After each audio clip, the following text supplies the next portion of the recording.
Hello friends, welcome back to our channel. എല്ലാവരും സുഖമായിട്ടിരിക്കുന്നെന്ന് കരുതുന്നു. അപ്പോൾ ഇന്ന് ഞാൻ വന്നിട്ടുള്ളത് നല്ല നാടൻ കോഴി കൊണ്ടുള്ള ഒരു റെസിപ്പിയുമായിട്ടാണ്. ചിക്കൻ കൊണ്ടാട്ടം ആണ് കേട്ടോ നമ്മളിന്ന് ഉണ്ടാക്കാനായിട്ട് പോകുന്നത്. അപ്പോൾ ഇതിനായിട്ട് 2 നല്ല നാടൻ കോഴിയാണ് റെഡിയാക്കി വെച്ചിരിക്കുന്നത്.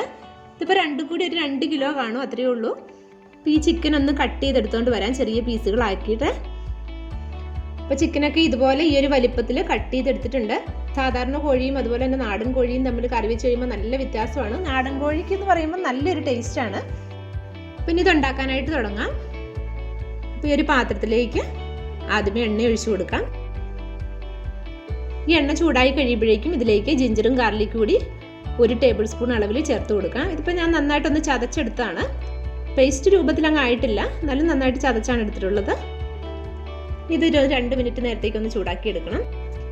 ആ ഇഞ്ചിയൊക്കെ നന്നായിട്ടൊന്ന് ചൂടായില്ല എന്നുണ്ടെങ്കിൽ അതിൻ്റെ ആ ഒരു പച്ചച്ചുവ നമ്മൾ കറിയിൽ ഫീൽ ചെയ്യും.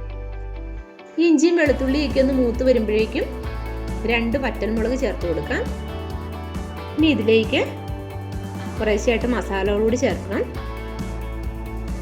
1 ടീസ്പൂൺ മഞ്ഞൾപ്പൊടി ചേർത്ത് കൊടുക്കാം. ഇപ്പോൾ ടീസ്പൂൺ എന്ന് പറയുന്നതിൻ്റെ അളവ് മാറിപ്പോകരുത്. ടേബിൾ സ്പൂൺ എന്ന് പറയുന്നത് വലുതാണ്, 15 ml അളവിൽ വരും. ആ സമയത്ത് ടീസ്പൂൺ എന്ന് പറയുന്നത് ചെറിയ അളവാണ്, 5 ml ഉള്ളൂ 1 ടീസ്പൂൺ എന്ന് പറയുന്നത്. അപ്പോൾ കുക്കിങ്ങിലേക്ക് കിടക്കുന്നവരൊക്കെ ആണെന്നുണ്ടെങ്കിൽ അവർക്ക് ആ ടേബിൾ സ്പൂണിൻ്റെയും ടീസ്പൂണിൻ്റെയും തമ്മിൽ അളവ് അറിയത്തുണ്ടാകത്തില്ല. ഇനി ഇതിലേക്ക് 1 ടേബിൾ സ്പൂൺ മല്ലിപ്പൊടി ചേർത്ത് കൊടുക്കാം. 1.5 ടേബിൾ സ്പൂൺ മുളക് പൊടി, ആവശ്യത്തിനുള്ള ഉപ്പ്, 1/2 ടേബിൾ സ്പൂൺ ഗരം മസാല. ഇതെല്ലാം കൂടി ചേർത്ത് നന്നായിട്ടൊന്ന് മിക്സ് ചെയ്തെടുക്കാം. അപ്പോൾ ഒരു കാര്യം പ്രത്യേകം ശ്രദ്ധിക്കണം, നമ്മൾ ഈ മസാലപ്പൊടിയൊക്കെ ഇടുന്ന സമയത്ത് തീ വളരെ കുറച്ച് വെച്ചിട്ട് വേണം ഈ മസാലപ്പൊടികളൊക്കെ ചേർത്ത് കൊടുക്കാനായിട്ട്. അപ്പോൾ ഈ മസാലയുടെയൊക്കെ ഒരു പച്ചമണം ഒന്ന് മാറി വരുമ്പോഴേക്കും ഇതിലേക്ക് നമ്മൾ റെഡിയാക്കി വെച്ചിരിക്കുന്ന ചിക്കൻ ചേർത്ത് കൊടുക്കാം.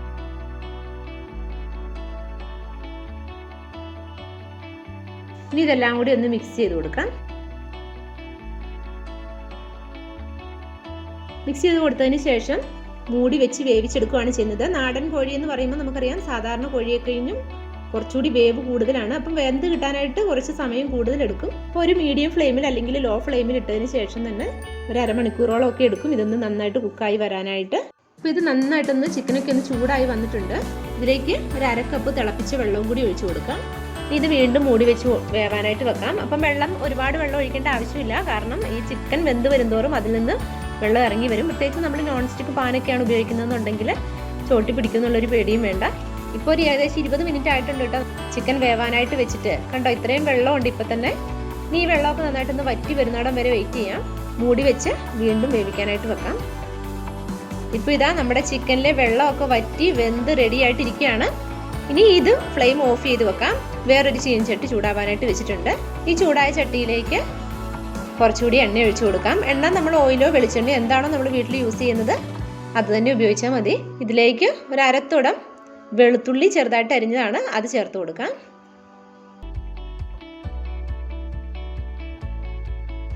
അപ്പോൾ ഈ വെളുത്തുള്ളി ഒന്ന് മൂത്ത് വരുമ്പോഴേക്കും 2 വറ്റൽമുളക് കൂടെ മുറിച്ചിട്ട് കൊടുക്കാം. ഇനി ഇതിലേക്ക് ഒരു സവാള അരിഞ്ഞത് ചേർത്ത് കൊടുക്കാം. സവാള തീരെ ചെറിയ സവാളയാണെന്നുണ്ടെങ്കിൽ നമുക്ക് 2 സവാള എടുക്കാം. ഇതിപ്പോൾ വലിയ സവാള ആയിരുന്നുകൊണ്ടാണ് ഒരെണ്ണം എടുത്തിരിക്കുന്നത്.